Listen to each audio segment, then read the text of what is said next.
Good evening, ladies. It is that time again. And I'm saying again, like we've had a million of these, but in my mind, we have, okay? It is time for the Winner's Circle. It is our very own Sister Circle Bible study that we have together. It's our nightly time together. So grab your crayons, grab all of your study materials, and let's get into the word. You know, we have been studying Joshua, okay? I told you he had abs. I told you he had nice teeth.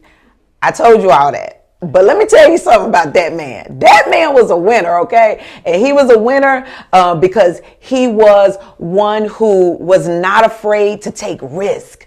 And so we are going to be women who win because we are going to be women who take risk. And we're going to do things that other women won't do, okay? So this is where we're picking up tonight in our study of the winning woman. Study of what is her strategy? How does she do this thing? How does she prepare to be a woman who wins? So success is not only in your search for it, but it's in your survey. It's in your ability to survey the area that you want to occupy. Survey the area that you want to possess and put your foot on. Now, you know we say that every month, don't we, ladies?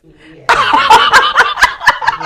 Every month we say we want to put our foot on something. And when we put our foot on it, it's our way in the circle of saying, oh, it's mine. Right. It's mine and it's going to be mine and nobody's going to take it from me. So let me show you what you got to do while you putting your size 8s or size 9s, maybe size 10s. There you go.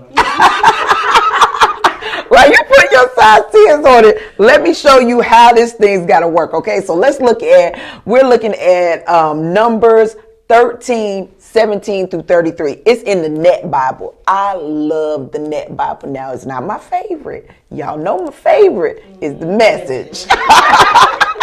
But the Net is pulling up a close second. Okay, so in the Net Bible, verse 17, I'm not going to go all the way to 33. I'm going to hop around, okay? It says, when Moses sent them to investigate the land of Canaan, he told them, go up through Negev and then go into the hill country and see what the land is like. Now, here's all the things he told Joshua to check for. He says, I want you to see if the people who live there are strong or weak.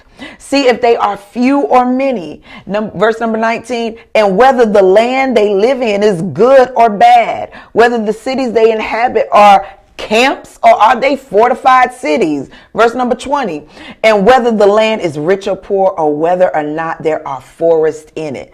So here Moses is telling Joshua, God has given us this land, but I need you to take a survey of the land. I need you to continue. Here I go with the clap. It's got to happen, okay? The clap has got to happen. I need you to take a survey of the land. I need you to be brave. Here's what he told him in verse number 20. Be brave and bring back some fruit in that land. Now it was the time of the year for the ripe grapes, okay? And so before Joshua could obtain the land, he had to survey the land. He had to get the details of the square footage. He had to look at everything that was in that land. And so that is my first thought for us today, sisters, that we consider the cost of what we're asking God for. We ask God for success and to be winning women, but you got to count up the cost. You got to count up the cost for what you're asking God for. Now, let's hop over to Luke 14 because I want you to know that this is all the way Bible and I'm not just pulling this out my wig, okay? This is Bible, okay? Luke 14, the English Standard Version, verse 27. It says, whoever does not bear his own cross and come after me cannot be my disciple. For which of you desiring to build a tower does not first sit down and count the cost? Say it with me, sisters. Count the cost. Yes. You got to count the cost. You got to add up. What is it going to take for me to walk in this level of success? What is it going to take for me to go back to school? What is it going to take for me to be a mom? What is it going? And that's one thing I definitely didn't count up the cost or what it take to be a twin mom. You got to count up the cost. What is it going to take for me to be a wife? What is it going to take for me to be a business professional, to be an entrepreneur? We got to count up the cost. So here's what the Lord says about that. He says, which of you desiring to build a tower does not first sit down and count the cost, whether he has enough to complete it? Wow. Oh, many of us, we have enough in us. And what I love about it is this is not making it all about money, but it says whether you have enough, period, enough strength. Money could be in there too. Whether you have enough time, and many times we'll start a project, we'll start an assignment that we know God has called us to do, but we don't count that cost. Do I have enough to do it at this moment? Do I have enough to do it the way I'm trying to do it? You got to take a survey of that thing, a survey of the land, and ask God, help me to accurately count the cost to do what I'm asking you to do, okay? So let's keep going. Whether he has enough to complete it, and we realize that enough is enough. Right. Whatever that thing may be, that it will take you to complete that, okay? Otherwise, when he has laid the foundation and is not, let's say she, let me go back. There you go. Because I feel like they think I might not be talking to them if I say he. We are. We're talking to you, sis. We are talking to you. Whether when she has laid a foundation and is not able to finish, all will see and begin to mock her, saying, this woman began to build, but she wasn't able to finish. Wow. Hear me clearly. Yes. If you got on yellow today, if you got on the yellow jacket, if you got on the yellow circle of any type, if you got on the sister circle, hear me. We are women who finish, okay? We are women who finish. We don't just start a thing and haven't count up the cost to complete it. We are finishers because we are not scared to step over into that land before we even get it and take an accurate survey of what it will take to get the thing done. So today, while you got your pencil, your pen, your pad out, I want you to begin to count up the cost. The other day, I was talking to my husband, I was talking to Pastor about something I'm believing God to do. And he said, you ought to add the numbers up. Woo! Add the numbers up of what it will cost you. Add the numbers up of how much time it will cost you weekly to do this. And that's what I want us to do, sisters. I want you to count up the cost. I want you to add what it will cost you in time, what it will cost you in talent, but what it will also cost you in treasure. Do you got enough coins to get this done? Do you have enough time to get this done? And do you have enough talent to get it done? Not that the talent is not in you, but some things require a little bit of schooling. Some things you got to go get your certificate in this or that or the other. Everything has a cost attached to it. Every great assignment has a cost attached to it. And it's our job to survey that cost and act accordingly. Am I talking good, sisters? You're talking real good. My sisters here say I'm talking good. Y'all put some hearts up there if this is blessing you just a little bit, okay?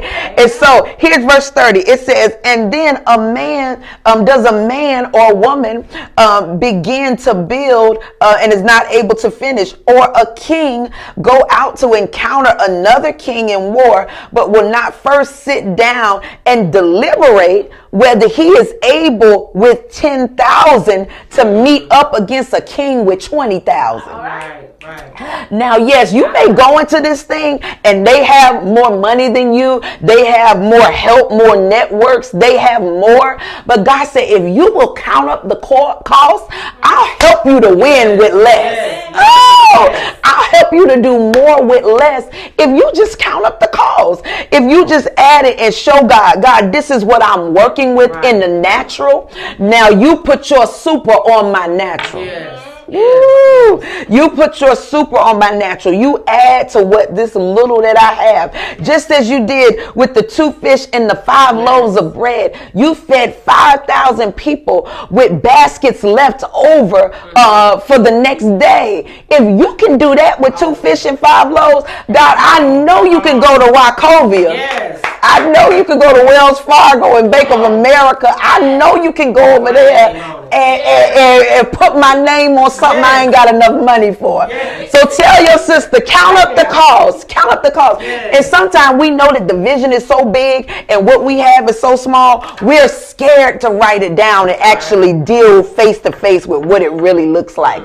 But don't be afraid today, sisters. Count up the cost. I want y'all to say it at home with all your kids around and your husband. I want you to shout it loud. I'm going to count up the cost. I'm going to count it up. I'm going to count up the cost. Okay, so that's our first point. We're going to consider the cost of what we're asking God for. The next thing, we're going to make sure that we are built to handle what we're building. If y'all don't know, that hit me like a ton of bricks last night.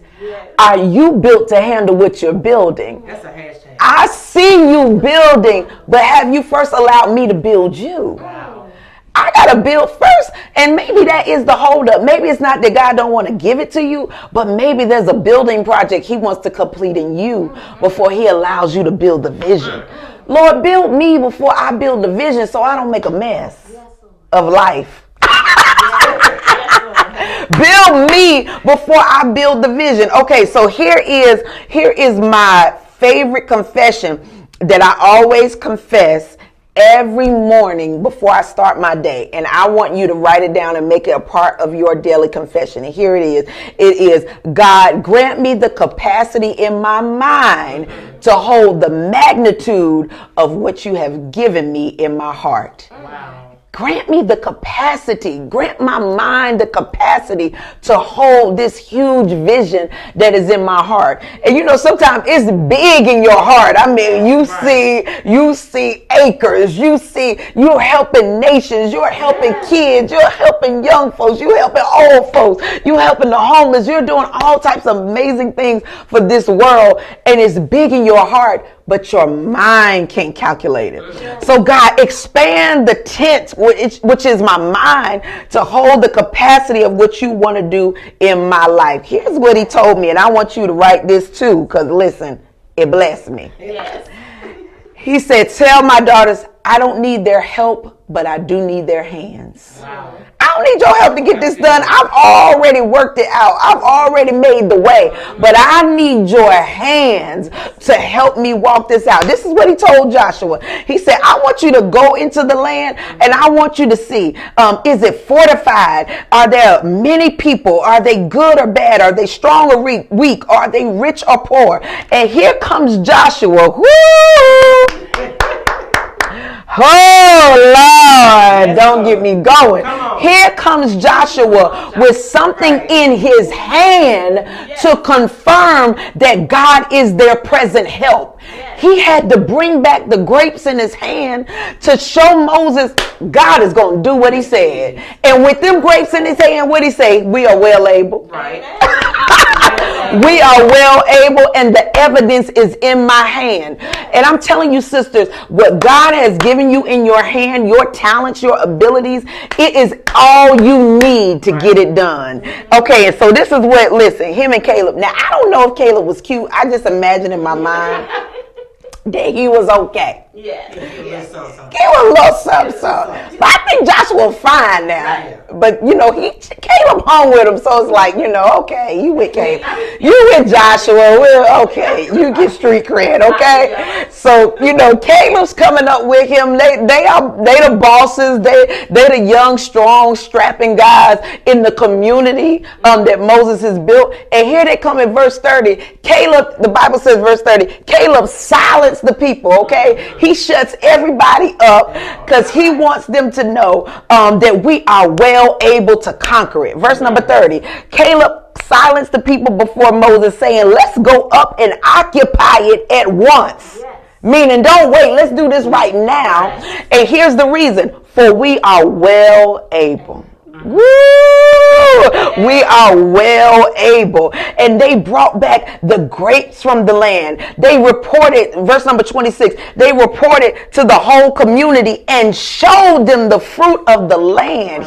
They showed them with their hands that there was fruit in the land for them. This was a good choice. And I want you to know that God has already shown you that the direction that you're getting ready to walk in is the right direction. You just need to look at what's in your hand. Hear me? You need to look at what he's given you already to get the job done. It's right in your hand. Some of y'all like at the house like, is it? Is it in there? Yes, it's in your hand. Everything you need is in your hand. So they showed them the fruit of the land. Verse 27. They told Moses, when we went there to the land that you sent us to, it is indeed flowing with milk and honey. The Amalekites are in the land. The Hittites, the Jebusites, the Amorites, they're all there. But we're well able. Right. All of the enemies are there. They're occupying the land. They're tilling the land. But we are still well able to occupy it. Yes. Right. I don't care who got that position. Yes. I don't care who has a job. I don't care who has it. I don't care who is occupying the place that God told you was yours. I don't care who's renting the building where you want to start your business. I don't care who's there. It don't matter. Right. You ought to be like Caleb to say, we are well able. Right. We are well able to take it. And while the enemy is occupying and renovating the land for me, I'm going to trust God. I'm going to continue to write the details to make sure that I'm built to carry what I'm building. Okay, so here it is. Now, did I say no? I didn't say this. Exodus 4:2. Ooh, Exodus 4:2. Okay, this when Moses is preparing to drive the Israelites out of Egypt, and he's telling God, he's saying, I don't know how I can do this. I don't speak well. I'm old, and the brother was old. Okay, the brother was in his 80s. Okay, he said, I'm old, I don't speak well. But here's what the Lord said to him in verse Exodus 4:2. The Lord said to Moses, what's in your hand? What's in your hand? Look at what's in your hand, because what you have is all you need to accomplish the assignment. Okay, so sis, you got to do number one. You got to consider the cost of what you're asking God for. We over here having side note church, okay? We like, listen, this is good and we are ready, okay? Okay, so you got to consider the cost of what you're asking God for. Luke 14, you got to make sure you're built to handle what you're building. But number 3, you got to make sure you're prepared for what comes with what you're praying for. Wow. You praying for it. But are you prepared for it? I know. I've done it a million times. I'm praying, God, do it.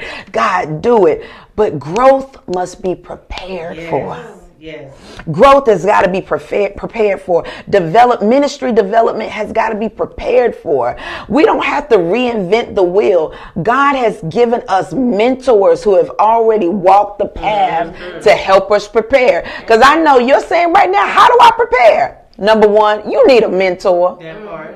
There is somebody who's doing what you want to do better than you ever imagined that you could do it. There is somebody that's doing what you're doing now better than you're doing it. That may just be your mentor. You don't have to reinvent the wheel. You don't have to come out with a new way of doing this thing. No, there's somebody that God has prepared that wants to see you soar and doesn't want to be you. Wow. The person who God sends you cannot want to be you. Ooh, that's good. Yeah.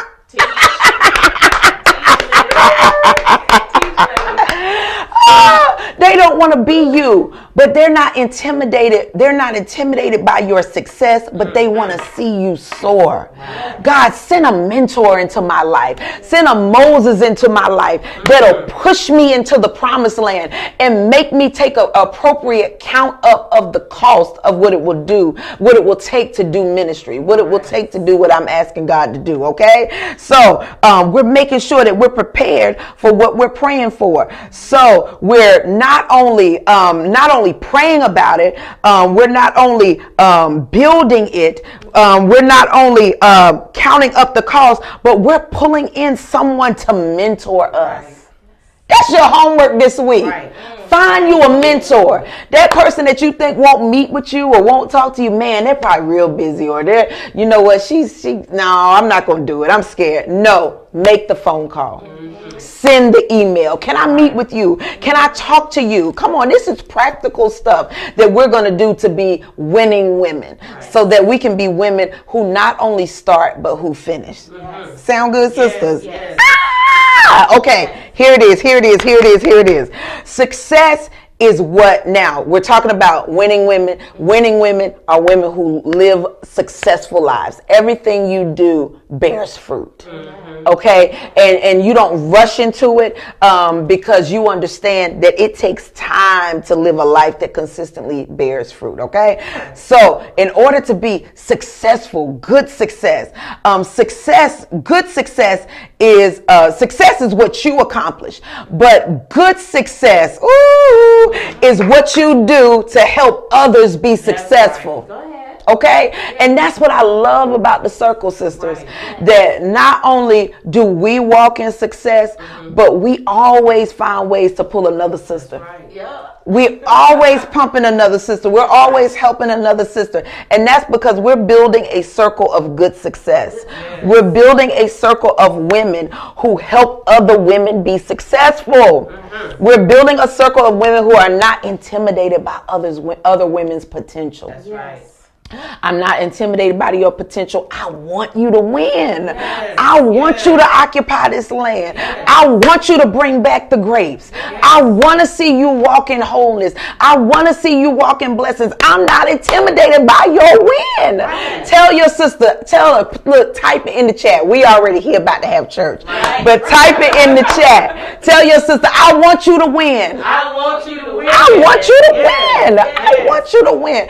I want to see you walk in success, and you will win. That's Sister's Power. You will win. You will win. And the only way we can do that is not to let the spirit of intimidation creep in. Here is Caleb. Caleb is just as strong as Joshua. Caleb is just as, well, he thought he was just as fine as Joshua, but he wasn't. He gonna learn today. But he wasn't trying to take his shine. He helped him bring back the grapes. And whatever position you put me in, God, if I'm in a position in this season where I'm helping the winner win, then so be it. But if I'm in a position where there's someone helping me win, then to God be the glory. But whatever position, it's a position where God is causing you to walk in good success. Either I'm in helping the win, or I am the one who's winning at the moment. Whatever your position is, take it serious. Amen, sisters?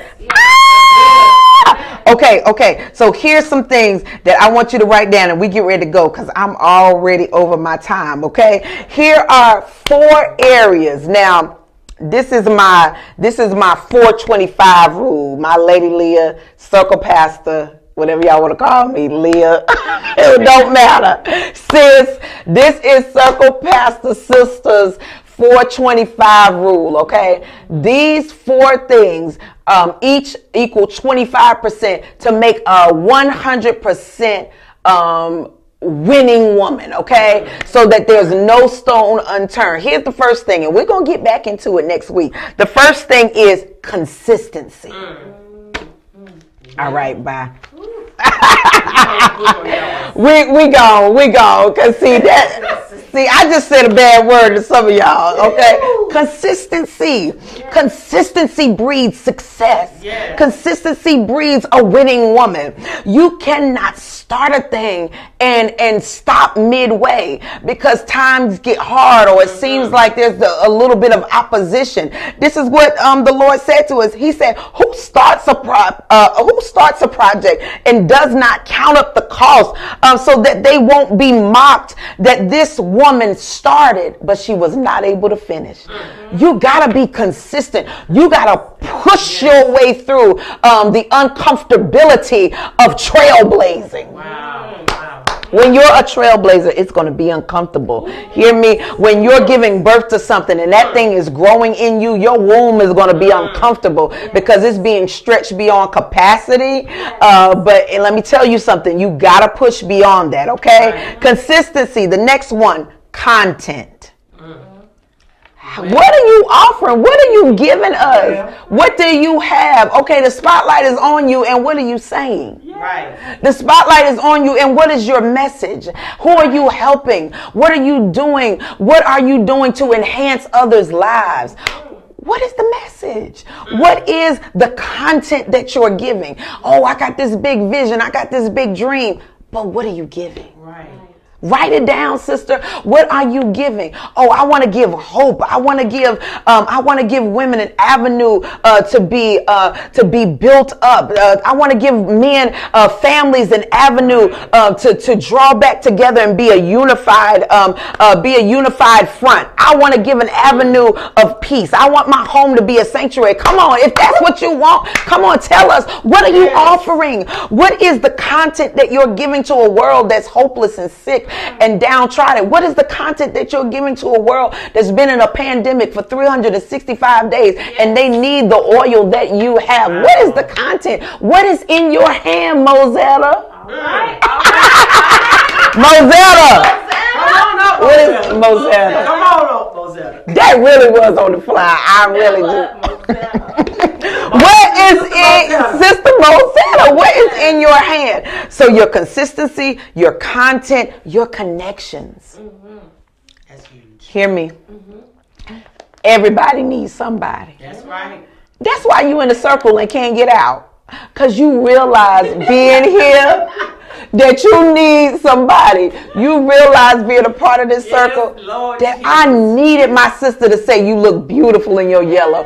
I needed my sister to say, wake up girl, it's 6:30, we going to prayer nudge. I needed that. Everybody needs somebody. Be careful of who you connect your building to. Be careful of who you connect your building project to. Don't everybody deserve to have a hand in your building project, okay? Okay, so your consistency, your content, your connection. The last thing, your consecration. Here we go. Here we go. Here we go, sisters. Here we go. Your consecration. Your consecration. There has to be a season of prayer. There has to be a season where you steal away to hear the voice of God. Hear me? There's a listening side to prayer. Bishop J.C. Hash wrote this book called The Listening Side of Prayer. Because prayer isn't always us just running our mouth and talking, okay? And sometimes we go into our prayer closet and we can't stop. We can't stop, Lord, this, that, the other. But there's a listening side to prayer. God, help me to consecrate myself in my prayer closet so that I can hear your voice, so that I can be a better builder. Girl, we going into these 4. We going deeper into these 4 next week, okay? I want you to come back Wednesday after next. My sisters are going to be here with me, and we want to dig into the 4-25 rule for every successful winning woman. I love y'all. We love y'all. And we'll see you Wednesday after next. Bye. Bye.